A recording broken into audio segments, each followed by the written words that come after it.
Ekologiya və Təbii Sərvətlər Nazirliyi tərəfindən həyata keçirilən ikinci Yaşıl Düşüncə maarifləndirmə proqramı çərçivəsində iştirakçılar üçün Ceyran oylağı sayılan Şirvan Milli Parkına maarifləndirici ekskursiya təşkil olunub. Ümumdünya Köçəri Quşlar Günü ərəfəsində təşkil olunan səfər zamanı Bioloji Müxtəlifliyin Qorunması Xidmətinin və Ümumdünya Təbiət Mühafizə Fondunun Azərbaycandakı nümayəndəliyinin əməkdaşları tərəfindən gənclərə ölkəmizin zəngin təbiəti, nadir flora və fauna nümunələri, həmçinin qorunan ərazilərin əhəmiyyəti barədə məlumatlar verilib. Gənclər Köçəri Quşları miqrasiya marşrutu üzərində yerləşən Şirvan Milli Parkındakı Qızılqaz Gölü marşrutu boyu vəhşi təbiətlə tanış olub, teleskop və binoklarla quşları müşahidə ediblər.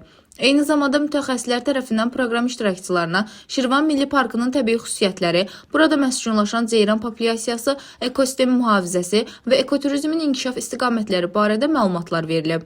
Gənclər həmçinin safari maşını ilə Azərbaycan təbiətinin incisi sayılan ceyranları müşahidə edib, maarifləndirici, maraqlı və əyləncəli günlər keçiriblər.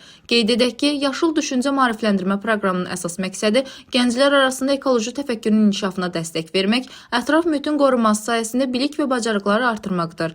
Nəzəri və praktiki təlimlər növbəti günlərdə də davam edəcək. Dilbər Vüqar qızı, Bölgə TV.